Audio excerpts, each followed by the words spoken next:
I will then call the Shadow Chancellor and other honourable members to ask questions. This will follow the usual pattern for a ministerial statement. At the end of questions on the statement, the Chancellor will be called to move a motion under Section 5 of the Provisional Collection of Taxes Act 1968. The question on this motion must be put without debate. We will then proceed to do the debate on the autumn statement resolutions. A minister will move the first of the resolutions and open the debate. Debate will take place over 3 days, concluding on Monday. At the end of the debate on Monday, the question on the first of the resolutions will be disposed of, and the questions on the remaining resolutions will then be taken formally without further debate. I now call the Chancellor to make the autumn statement. Chairman. Mr. Speaker, I come today with good news. It's my wife's birthday, and unlike me, she's looking younger every year. I turn to the statement.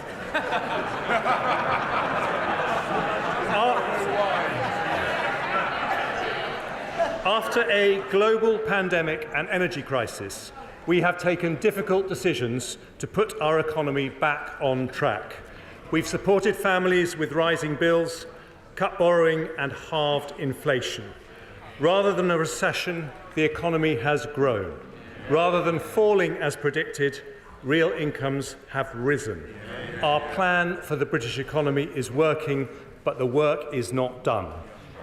Others proposed a more short-term approach, but we have not made unaffordable pay offers to the unions. We have not stopped new oil and gas exploration, and we have not increased borrowing by £28 billion a year. That would have pushed inflation up just when we need to bring it down. Instead, under this Prime Minister, we take decisions for the long term. In today's autumn statement for growth, our choice is not big government, high spending and high tax, because we know that leads to less growth, not more. Instead, we reduce debt, cut taxes and reward work. We deliver world-class education.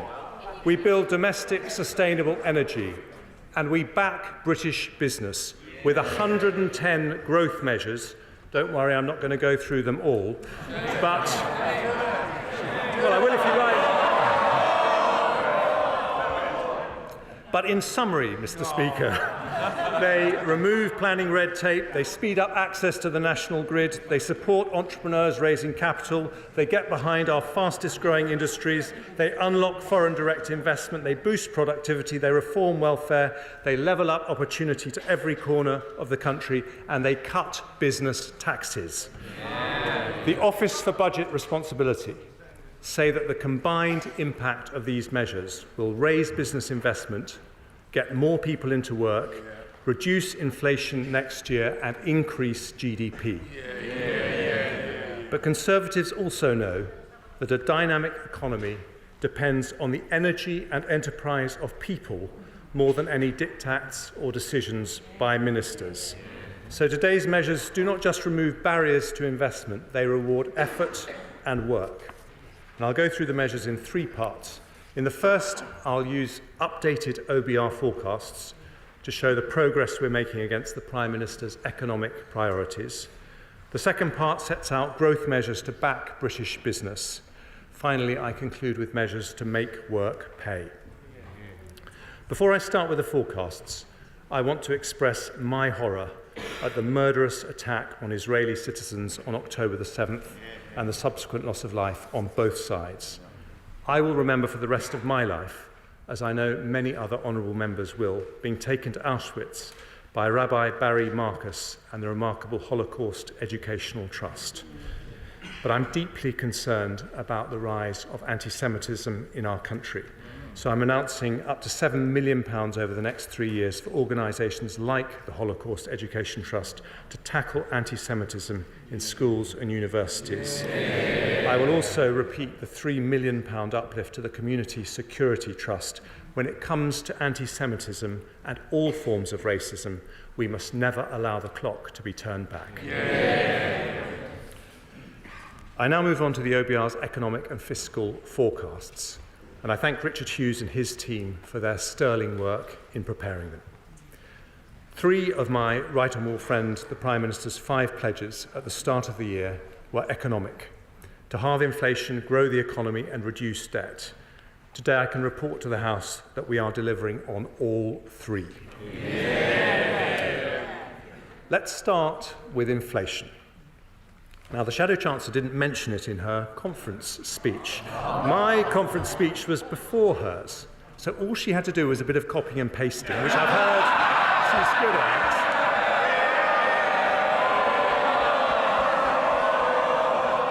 But it speaks volumes that during the worst global inflation shock for a generation, it didn't even get a mention. Well, if controlling inflation isn't a priority for Labour, it is for us. When the Prime Minister and I took office, inflation was 11.1%. Last week it fell to 4.6%. We promised to halve inflation and we have halved it. Core inflation is now lower than in nearly half the economies in the EU, and the OBR say that headline inflation will fall to 2.8% by the end of 2024 before falling to the 2% target in 2025. I will not take risks with inflation, and the OBR confirm that the measures I take today make inflation lower next year than it would otherwise have been. I thank the Independent Bank of England Monetary Policy Committee for their crucial role in bringing inflation down, and we will continue to back them to do whatever it takes until the job is done. But as we do, we will continue to support families in difficulty. And today I add 4 further measures to help with the cost of living. Firstly, for those on the lowest incomes, I understand the concerns some have about the effect on work incentives of matching benefit increases to inflation. I know there's been some speculation that we would increase benefits next year by the lower October figure for inflation, but cost of living pressures remain at their most acute for the poorest families. So instead, the government has decided to increase universal credit and other benefits from next April by 6.7% in line with September's inflation figure, an average increase of £470 for 5.5 million households next year. Vital support to those on the very lowest incomes from a compassionate Conservative government. Second, because rent can constitute more than half the living costs of private renters on the lowest incomes, I've listened closely to many colleagues, as well as the Institute for Fiscal Studies, the Resolution Foundation, Citizens Advice UK, and the Joseph Rowntree Foundation, who said that unfreezing the local housing allowance was an urgent priority. I will therefore increase the local housing allowance rate to the 30th percentile of local market rents. This will give 1.6 million households an average of £800 of support next year. Third, although I'm going to increase duty on hand-rolling tobacco by an additional 10% above the tobacco duty escalator, I know that for many people, going to the pub has become more expensive. I've listened closely to the persuasive arguments on alcohol duties from my honourable friend for Murray and my right honourable friend for Dumfriesshire, Clydesdale and Tweedsdale, fierce champions of the Scotch whisky industry. I've also listened to defenders of the great British pint, such as my right honourable friends for the Vale of Glamorgan and Buckingham, in my own constituency to Councillor Jane Austen, who is a big supporter of the Jolly Farmer pub in Bramley, and indeed to the Sun newspaper. So, as well as confirming our Brexit pubs guarantee, which means the duty on a pint is always lower than in the shops, I have decided to freeze all alcohol duty until August the 1st next year. That means no increase in duty on beer, cider, wine or spirits. Finally, pensioners. The triple lock has helped lift 250,000 older people out of poverty since it was instituted by a Conservative government in 2011. It's been a lifeline for many during a period of high inflation. There have been reports that we would uprate it by a lower amount to smooth out the effect of high public sector bonuses in July, but that would have been particularly difficult for 1 million pensioners whose only income is from the state. So instead, today, we honour our commitment to the triple lock in full. From April 24, we will increase the full new state pension by 8.5% to £221.20 a week, worth up to £900 more a year. This is one of the largest ever cash increases to the state pension, showing a Conservative government will always back our pensioners. Including today's measures, our total commitment to easing cost of living pressures has risen to £104 billion. That includes paying around half the cost of the average energy bill since last October, and amounts now to an average of £3,700 per household. We are able to do that only because we reduced the deficit by 80% ahead of the pandemic, which the party opposite might reflect on, having opposed us every step of the way. Next, I turn to my right honourable friend, the Prime Minister's pledge to reduce debt. Before I took difficult decisions in last year's autumn statement, debt was predicted to rise to almost 100% of GDP by the end of the forecast. Since then, the economy has outperformed expectations, and I've taken difficult decisions to reduce borrowing. As a result, headline debt is now predicted to be 94% of GDP by the end of the forecast. The OBR today forecast underlying debt will be 91.6% of GDP next year, 92.7% in 24-5, 93.2% in 26-7, before declining in the final 2 years of the forecast to 92.8% in 28-29. That is lower in every year compared to forecasts in the spring. We therefore meet our fiscal rule to have underlying debt falling as a percentage of GDP in the final year of the forecast, with double the headroom compared to the OBR's March forecast. And we will continue to have the second lowest government debt in the G7, lower than the United States, Canada, France, Italy or Japan. I turn to borrowing. The Right Honourable Lady opposite said when it comes to borrowing, she will take it up to £28 billion a year. Take it up, Mr. Speaker. Indeed, she has opposed every decision we have made to reduce our borrowing. But, Mr. Speaker, this side of the House will bring borrowing down because, as the late Lord Lawson said, borrowing is just a deferred tax on future generations.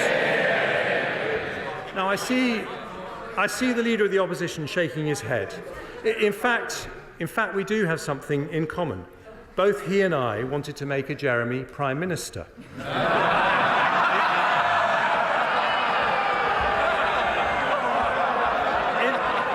In fairness, his party and mine are probably equally relieved we failed. But whereas this Jeremy is growing the economy, his Jeremy would have crashed it.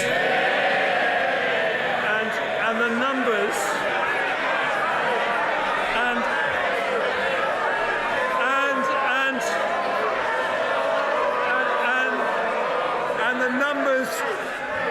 And the numbers show the contrast. According to the OBR, borrowing is lower this year and next, and on average across the forecast by 0.7 billion every year compared to the spring budget forecast. It falls from 4.5% of GDP in 23-4 to 3%, 2.7%, 2.3%, 1.6% and 1.1% in 28-29. That means we also meet our second fiscal rule, that public sector borrowing must be below 3% of GDP, not just by the final year, but in almost every year of the forecast. Some of this improvement is from higher tax receipts from a stronger economy, but we also maintain a disciplined approach to public spending. As I set out in the spring budget, resource spending will increase by 1% a year from 25.6 in real terms, and we are sustaining the record 2020 increase in capital spending in cash terms until the end of the forecast. Within this, we will meet our NATO commitment to spend 2% of GDP on defence critical at a time of global threats to the international order, most notably from Putin's evil war in Ukraine. We also support a group of people to whom we owe our freedom, our brave veterans. I will extend national insurance relief for employers of eligible veterans for a further year and provide £10 million to support the Veterans, Places, Pathways and People programme, and I thank our excellent Veterans Minister for his championing of their cause. We have shown that we're prepared to increase funding for vital public services with record numbers of police officers, doctors, nurses and teachers. We're nearly doubling the numbers of doctors and nurses we train, having given the NHS its first ever long-term workforce plan, as I promised to do a year ago. We're also tackling the biggest single preventable cause of mortality the NHS has to deal with by bringing forward plans for a smoke-free generation. But alongside extra funding and support, we need to see reform. We need a more productive state, not a bigger state. And that is why I want the public sector to increase productivity growth by at least 0.5% a year, the level at which the size of our state starts to reduce as a proportion of GDP. I've already announced plans to cap and reduce the size of the civil service to pre-pandemic levels. Today, I pay tribute to my friend, the former Chief Secretary of the Treasury, the Right Honourable Member for Salisbury, who started our brilliant public sector productivity programme. It will now be pursued by his formidable successor, the Right Honourable Member for Sevenoaks, who has already been with me to meet police, fire and ambulance personnel to understand why bureaucracy is holding them back. And through this vital work, we will ensure that over time, the growth in public spending is lower than the growth in the economy, whilst always protecting the services the public value. And I will also provide HMRC with the resources they need to ensure everyone pays the tax they owe, raising an additional £5 billion across the forecast period. My right honourable friend also promised to grow the economy. Since 2010, despite inheriting what was then the worst recession since the Second World War, Conservative administrations have presided over faster growth than many of our major competitors, including Spain, Italy, France. Well, they don't like to hear this, but let me tell them the list. Spain, Portugal, France, Italy, Netherlands, Austria, Germany, Japan. We've grown faster than all of them since 2010. But all those countries have faced a pandemic and an energy shock, and as a result, last autumn, the OBR forecast a recession in which the economy was forecast to shrink by 1.4% this year. Instead, it grew. In fact, it's grown faster than the euro area. Revised numbers from the ONS now say the economy is 1.8% larger than pre-pandemic. And looking ahead, the OBR expects the economy to grow by 0.6% this year and 0.7% next. After that, growth rises to 1.4% in 25, then 1.9%, 2% and 1.7% in 28. If we want those numbers to be higher, we need higher productivity. The private sector is more productive in countries like the United States, Germany and France because it invests more, on average 2 percentage points more of GDP every year. The 110 measures I take today help close that gap by boosting business investment by £20 billion a year. They do not involve borrowing more and ramping up debt, as some advocate. Instead, they unlock investment with supply-side reforms that back British business in the following areas. First, skills. No economy can prosper without investing in the potential of its people. Despite strong opposition, we took difficult decisions to reform our schools. England's 9 to 10-year-olds are now the 4th best readers in the world, and since 2015, our 15 to 16-year-olds have risen 7 places in the OECD rankings for maths, not least thanks to the efforts of the brilliant Right Honourable Member for Bognor Regis and Littlehampton. But 9 million adults in England still have low basic literacy or numeracy skills, So last month, the Prime Minister set out the new Advanced British Standard to ensure all school leavers reach minimum standards in maths and English. And while the party opposite wants to reduce the number of apprentices, we want to increase them. So, following engagement with Make UK and others, I'm announcing a further £50 million of funding over the next 2 years to pilot ways to increase the number of apprentices in engineering and other key growth sectors where there are shortages. Next, planning. It takes too long. There's 110 of these measures, so just be patient, folks.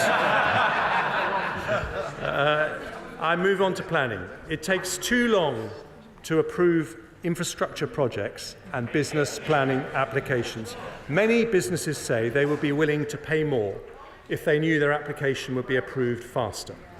So from next year, working with the Community Secretary, I will reform the system to allow local authorities to recover the full costs of major business planning applications in return for being required to meet guaranteed faster timelines. If they fail, fees will be refunded automatically, with the application being processed free of charge. A prompt service or your money back, just as would be the case in the private sector. Now, many planning applications are for house building. The leader of the opposition told us he wanted to be a builder, not a blocker. It didn't last long. Just a few months later, Labour blocked reforms to the rules on nutrient neutrality, shamelessly preventing 100,000 houses from being built. Conservatives, on the other hand, are the builders, with more homes being completed in 21-22 than any single year of the last Labour government. And today we take further decisions to unlock the building of more homes. We'll invest £110 million over this year and next to deliver high-quality nutrient mitigation schemes, unlocking 40,000 homes. We'll invest £32 million to bust the planning backlog and develop fantastic new housing quarters in Cambridge, London and Leeds, which will lead to many thousands of additional dwellings. We'll allocate £450 million to the Local Authority Housing Fund to deliver 2,400 new homes, and we'll consult on a new permitted development right to allow any house to be converted into 2 flats, provided the exterior remains unaffected. It's also taking too long for clean energy businesses to access the electricity grid. So after talking to businesses such as National Grid, Octopus Energy and SSE, we today publish our full response to the Windsor Review and Connections Action Plan. These measures will cut grid access delays by 90% and offer up to £10,000 off electricity bills over 10 years for those living closest to new transmission infrastructure. Taken together, these planning and grid reforms are estimated to accelerate around £90 billion of additional business investment over the next 10 years. Next, foreign direct investment. I'm extremely grateful to Lord Harrington for his excellent report on how to increase foreign direct investment. We accept all his headline recommendations, and in particular we'll put in place a concierge service for large international investors, modelled on the best such services offered by our competitors, and will increase funding for the Office for Investment to deliver it. I now turn to reforms to pension funds that will increase the flow of capital going to our most promising growth companies in a way that also improves outcomes for savers. I'll take forward my Mansion House reforms, starting with measures to consolidate the industry. By 2030, the majority of workplace DC savers will have their pension pots managed in schemes over £30 billion, and by 2040, all local government pension funds will be invested in pools of £200 billion or more. I'll support the establishment of investment vehicles for pension funds to use, including through the LIFTS competition, a new growth fund run by the British Business Bank, and opening the PPF as an investment vehicle for smaller DB pension schemes.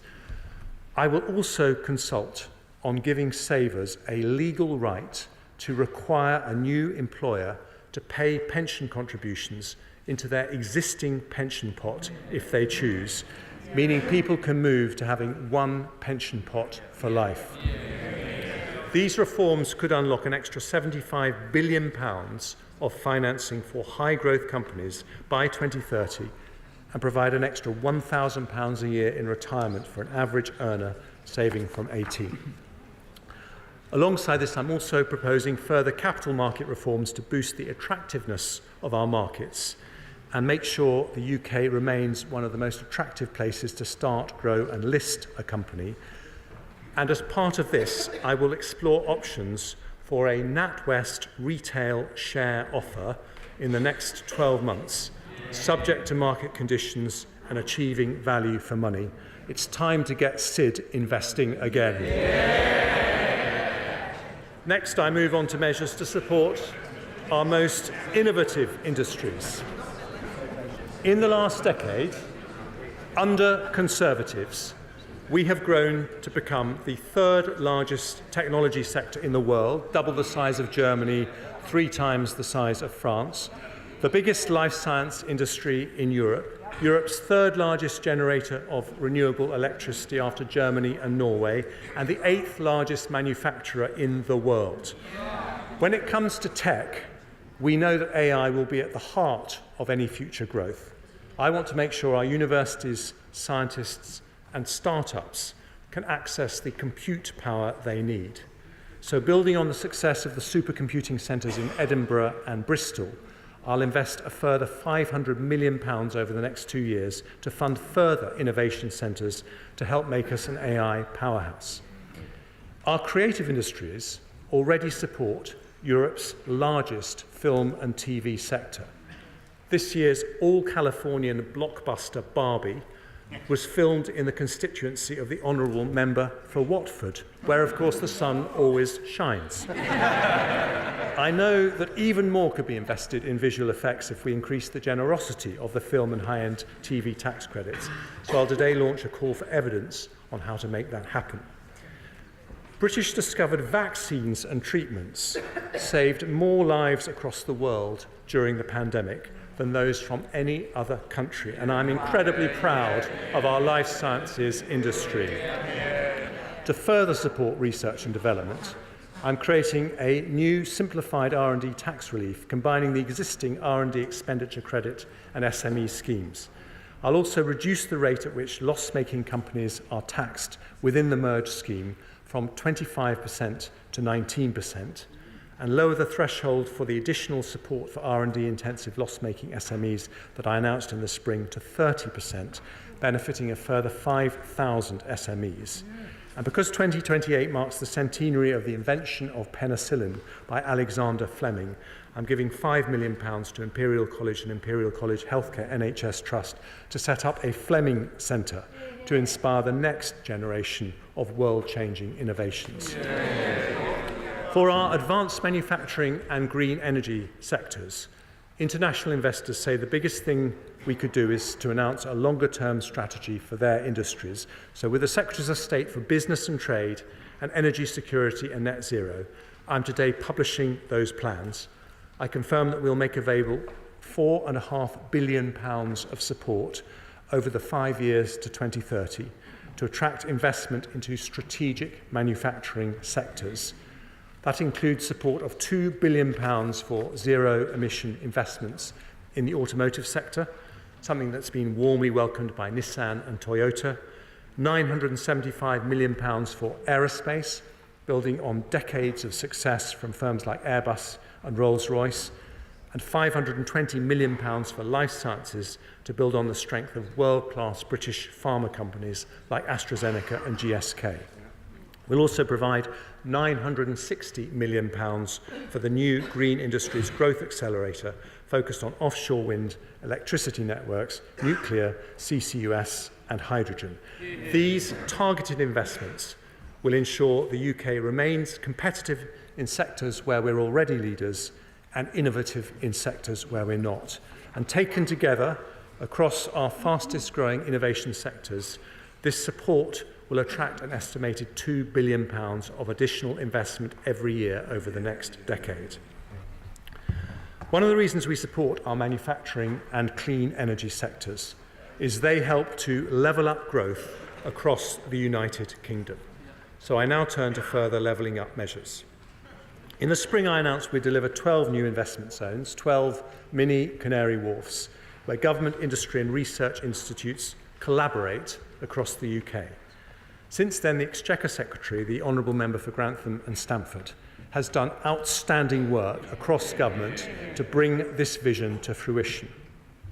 Following tenacious representations by the Honourable Member for Innis Mon, without whom a mention would mean that no Chancellor's speech was complete, and representations from the unstoppable Mayor of Tees Valley, I have today decided to extend the financial incentives for investment zones and the tax reliefs for free ports from 5 years to 10 years. I will also set up a £150 million investment opportunity fund to catalyse investment into the programme.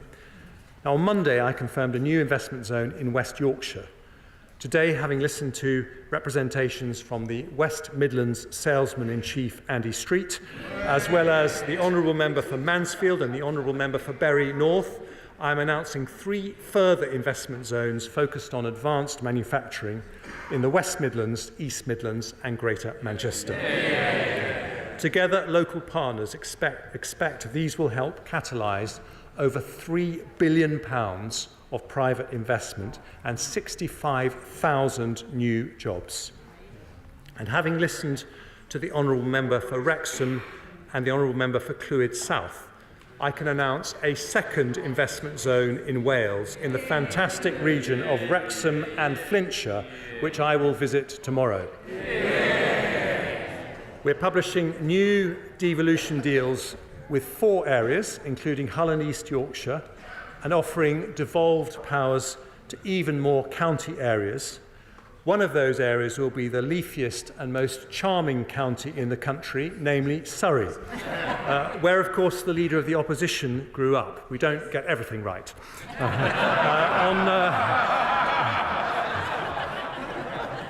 On Monday, we saw the announcement of £1 billion of funding through round 3 of the Levelling Up Fund, supporting projects following the campaigning efforts of the members for Keighley, Dewsbury, Doncaster, Scunthorpe, and, of course, Mr. Speaker, Chorley.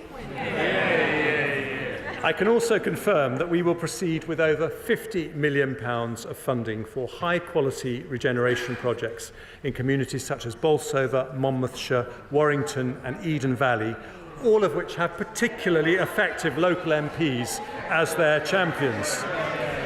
And because we are proudly the Conservative and Unionist Party, I'm announcing £80 million for the new Levelling Up partnerships in Scotland, £500,000 to support the Hay Festival in Wales, and £3 million of additional funding to support the successful Tackling Paramilitarism programme in Northern Ireland. Next, small business. I ran my own one for 14 years, and I've always known that every big business was a small business once. The Federation of Small Businesses say the biggest thing I could do to help their members is end the scourge of late payments.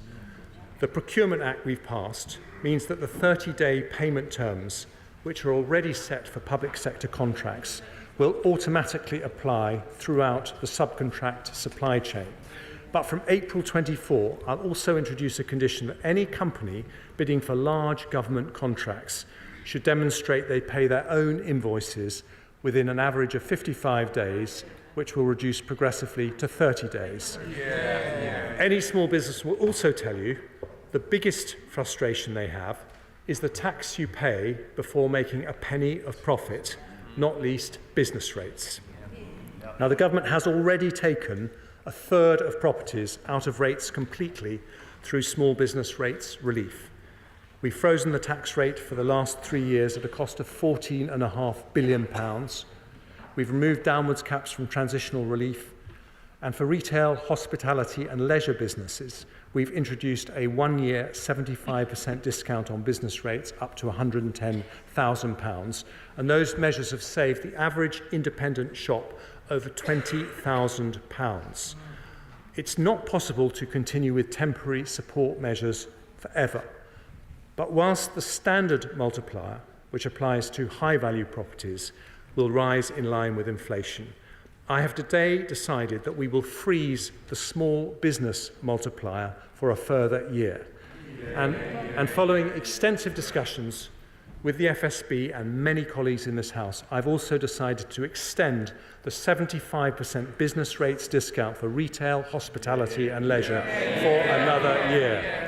This will save the average independent pub over £12,800 next year, and at a cost of £4.3 billion is a large tax cut which recognises the role of pubs and high street shops in our communities.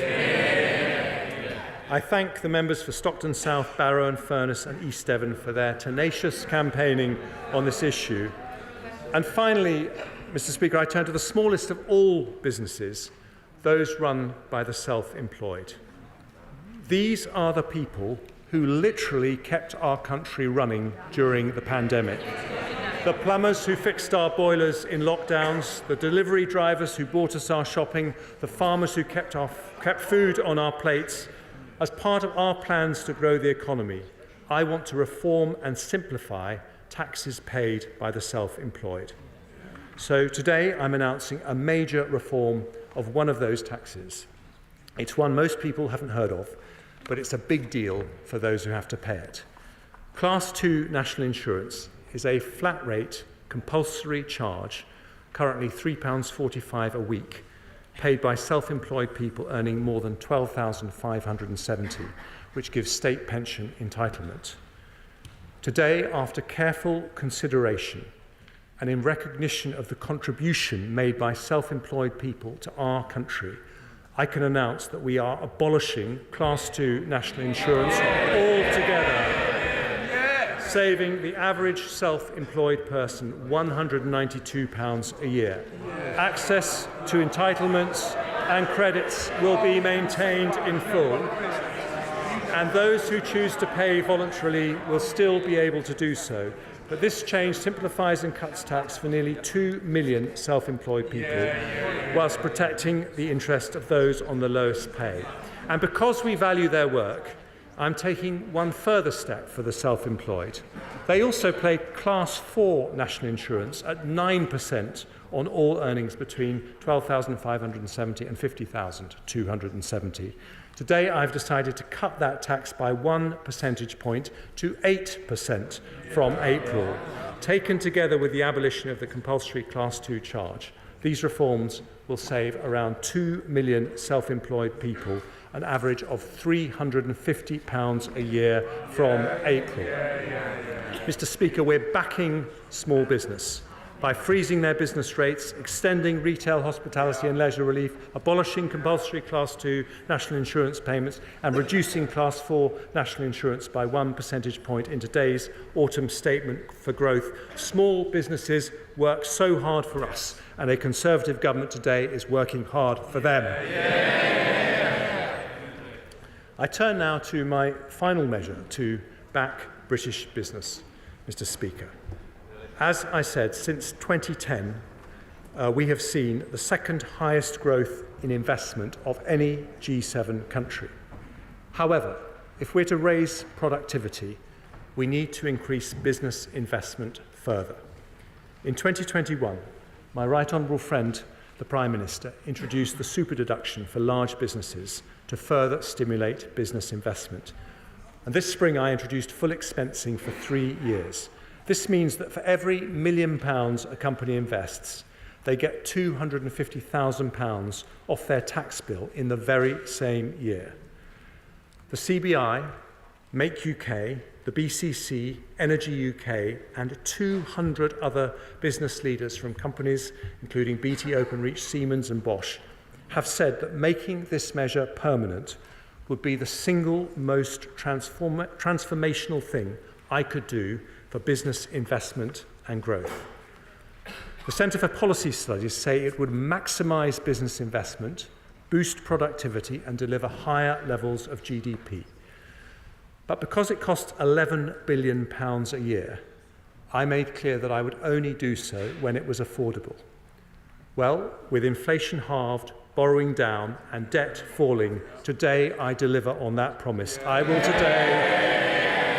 today make full expensing permanent. That is the largest business tax cut in modern British history. It means we have not just the lowest headline corporation tax rate in the G7, but its most generous capital allowances. The OBR say this will increase annual investment by around £3 billion a year and a total of £14 billion over the forecast period. We know on this side of the House the way to back British business is not to borrow more or subsidise more, but to increase the incentives to invest. And we do that today by introducing one of the most generous tax reliefs anywhere in the world, a huge boost to British competitiveness in an autumn statement for growth. Skills, planning, infrastructure reform, pension fund reform, support for innovation industries, levelling up, backing small businesses, and full expensing. Under Labour, business investment was 9.3% of GDP in real terms. Since 2010, it's been 9.8% of GDP. But today we go further because taken together, the overall impact of today's growth measures will be to increase business investment in the UK economy by around £20 billion a year within the decade, nearly 1% of GDP at today's level. This is the biggest ever boost for business investment in modern times, a decisive step towards closing the productivity gap with other major economies, and the most effective way we can raise wages and living standards for every family in the country. Now, as well as backing business, Conservatives know you need to back the people without whose effort no business can succeed. The entrepreneur taking risks, the builder working weekends, the nurse working nights, and the job seeker leaving benefits behind. I therefore conclude with 3 further supply-side reforms designed to improve the incentives to work in a modern, dynamic economy. And I begin with welfare, and I want to start by thanking the outstanding Work and Pensions Secretary for his help in developing these reforms. He builds on the work of my right honourable friend for Chingford and Woodford Green, who introduced universal credit. Those reforms helped reduce unemployment, which has fallen by over 1 million, but to their shame, the party opposite voted against them 30 times. Because they think compassion is about giving money, we think it's about giving opportunity. But post-pandemic, we still have over 7 million adults of working age, excluding students, who are not working, despite 1 million vacancies in the economy. Many can and want to work, but our system makes that too hard. In the spring budget, I announced 30 hours of free childcare for working parents of 1 to 2-year-olds. That plan, still opposed by the party opposite, starts rolling out in April. It will help tens of thousands of parents return to work without having to worry about damaging their career prospects. Today we focus on helping those with sickness or disability and the long-term unemployed. Every year we sign off over 100,000 people onto benefits with no requirement to look for work because of sickness or disability. That waste of potential is wrong economically and wrong morally. So with the Secretary of State for Work and Pensions, last week I announced our Back to Work plan. We will reform the fit note process so that treatment rather than time off becomes the default. We'll reform the work capability assessment to reflect greater flexibility and availability of home working after the pandemic. And we'll spend £1.3 billion over the next 5 years to help nearly 700,000 people with health conditions find jobs.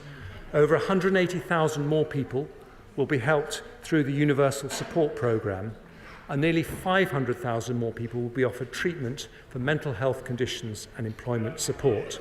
Over the forecast period, the OBR judged these measures will more than halve the flow of people who are signed off work with no work search requirements. At the same time, we'll provide a further £1.3 billion of funding to offer extra help to the 300,000 people who've been unemployed for over a year without any sickness or disability. But we will ask for something in return. If after 18 months of intensive support, job seekers have not found a job, we'll roll out a programme requiring them to take part in mandatory work placement to increase their skills and improve their employability. And if they choose not to engage with the work search process for 6 months, we will close their case and stop their benefits. Taken together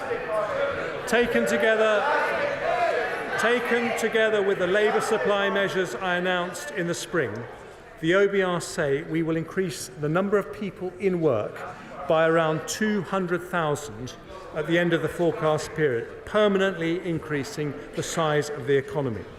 Now, I know that some on the benches opposite would prefer to fill those vacancies in a different way. They hanker after a more liberal immigration regime, or even dream of bringing back free movement. But Conservatives say we should unlock the potential we have right here at home. And we do that with the biggest set of welfare reforms in a decade in today's autumn statement for growth. Now, Mr. Speaker, if we're to incentivise work, we must also tackle low pay.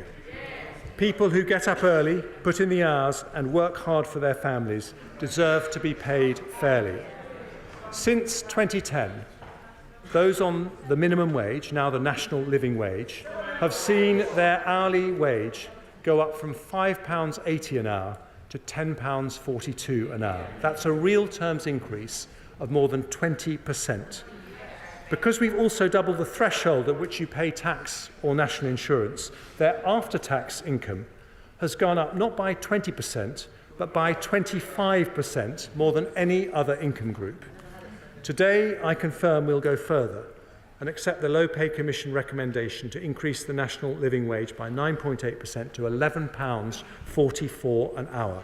That is the largest ever cash increase in the national living wage, worth up to £1,800 for a full-time worker.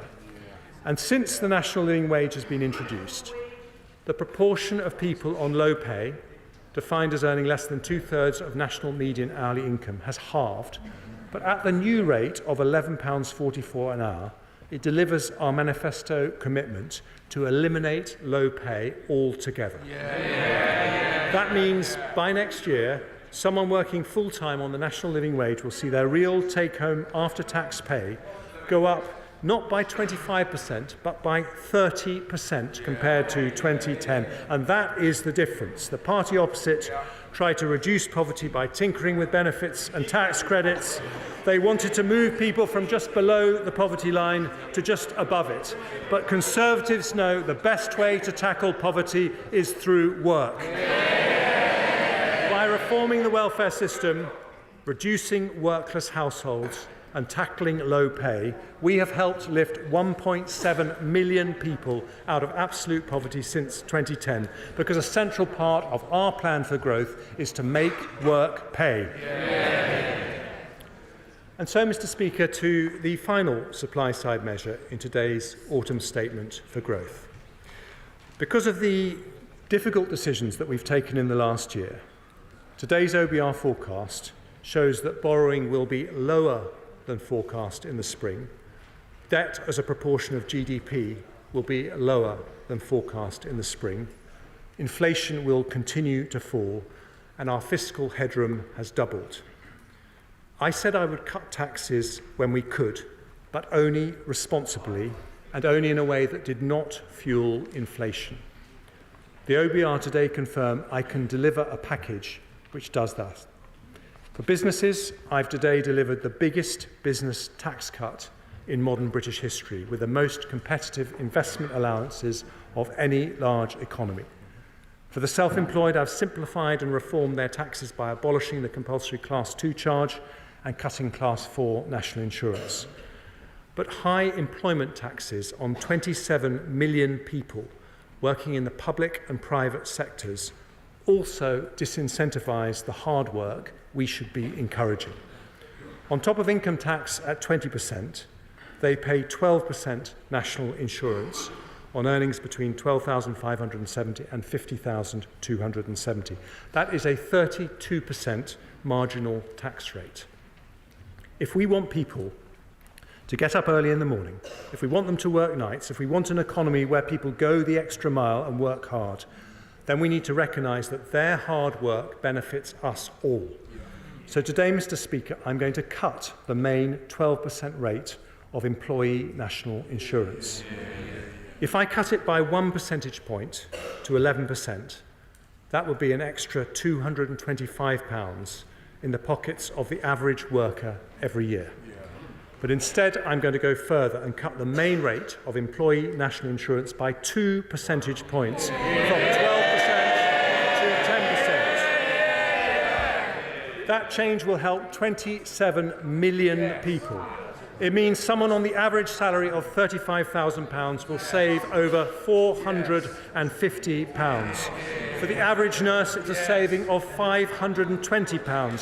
For the typical police officer, a saving of £630 every single year. And Mr. Speaker, I would normally bring in a measure like this from the start of the new tax year in April. But instead, tomorrow, I'm introducing urgent legislation to bring it in from January the 6th. So people can see the benefit in their payslips at the start of the new year. The OBR say reducing a tax on work means more people in work. And they say today's measures will, just on national insurance, will lead to the equivalent of 94,000 full-time employees in our economy. Because lower tax means higher growth. And that is the difference between this side and that one. In 13 years, Labour raised taxes in every single budget, but Conservatives cut taxes when we responsibly can. And today we do just that. We cut taxes to help bigger businesses invest. We cut taxes to help smaller businesses grow. We cut taxes for the self-employed who keep our country running. And from January, we cut taxes for 27 million working people whose hard work drives our economy forward. Mr. Speaker, the best universities, the cleverest scientists, the smartest entrepreneurs have given us Europe's most innovative economy. But we can be the most prosperous too. In the face of global challenges, we've halved inflation, reduced our debt, and grown our economy. As a country, we're sticking to a plan that's working, and this autumn statement for growth will attract £20 billion additional business investment a year in the next decade, bring tens of thousands of people into work, and support our fastest-growing industries in a package which leaves borrowing lower, debt lower, and keeps inflation falling. We are delivering the biggest business tax cut in modern British history, the largest ever cut to employee and self-employed national insurance, and the biggest package of tax cuts to be implemented since the 1980s, an autumn statement for a country that has turned a corner, an autumn statement for growth, which I commend to the House.